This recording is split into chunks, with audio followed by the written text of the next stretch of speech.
I'm not in love with this pick, but I think he's the second best quarterback in the AFC behind Tom. I'm going to Steelers. I know Le'Veon Bell is going to miss 3 games, but D'Angelo Williams, if he doesn't step off a cliff, he did a great job filling in for Le'Veon last year. We know with Antonio Brown, the connection between Ben and Antonio Brown is unbelievable. Marcus Wheaton has played well. They returned the 4th scoring offense. They were 3rd in total offense, 3rd in passing. The one concern that I have is that they play pretty good defense, except when the team throws the football. They were 30th last year. If they can just get to, and I hate prefacing anything with if, just come up 8 spots, go to 22, go to 20 with that offense, because they're going to score between 25 and 30 points every game. Will the defense, James Harris is a little long in the tooth, but he's still a hard playing Jesse. I like what I see. They're going to have a bounce back year. Mike Tomlin will have that defense playing better. I like the Steelers. I think it's going to be Seahawks and Steelers in the Super Bowl.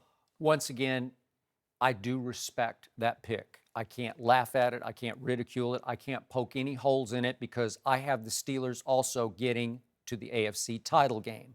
I do not have them advancing to the Super Bowl. Let me guess who you do have advancing. They will be beaten soundly in the AFC title game by Tom Brady and company. This is about to be, once again, the year of Tom Brady.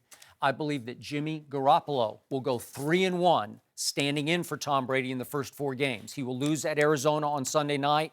Then he will beat Miami and Houston and Buffalo, all in New England. And at that point, Tom Brady returns to wreak revenge on an NFL that attempted to frame him and destroy his career over the Deflategate. Nope, start, because it's about to start. Never do the one guy you don't mess with in the National Football League is Tom Brady. He will take it out on you on the field, and you're going to get the crazed competitor who Tom Brady can turn into starting in Week 5, their 5th game, when he returns.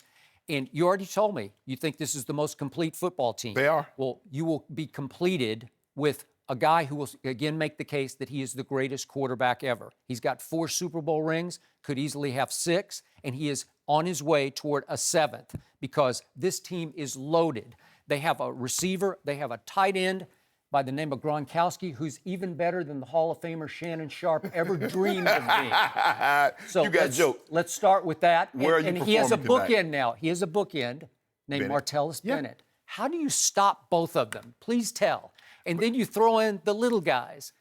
Edelman and Amendola and Chris Hogan, who's not a little guy, who's a big-bodied possession receiver. How are you going to stop that passing attack? Hogan might have a better year than Edelman. He might. Thank you very much. But the thing Edelman's injury, his foot injury, he's missed a lot of time in preseason. And Gronk is nursing a hamstring injury at this moment. So none of that concerns you. It would. If you tell me Gronk can't play this year, obviously I'll change. I'll change my pick. But you know this, Skip. You're a runner. You know hamstrings, they normally linger. And they don't normally get better by you doing activity. You need rest. You need time. And he has no more of that. They gave him as much time and rest as they could in training camp and in the preseason. But now it's go. And let's just say, for the sake of argument, it's bothering him. It's worrisome, and he can't be the Gronk that we know.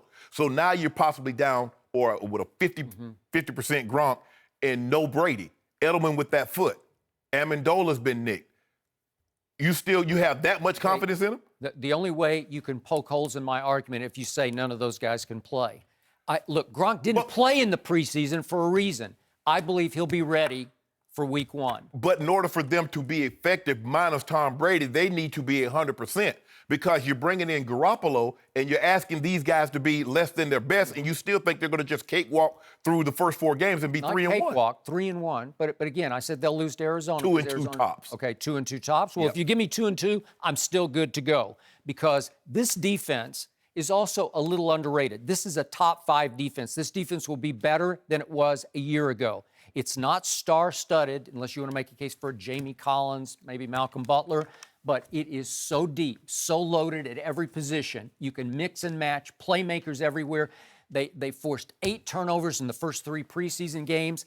I love where this defense is heading.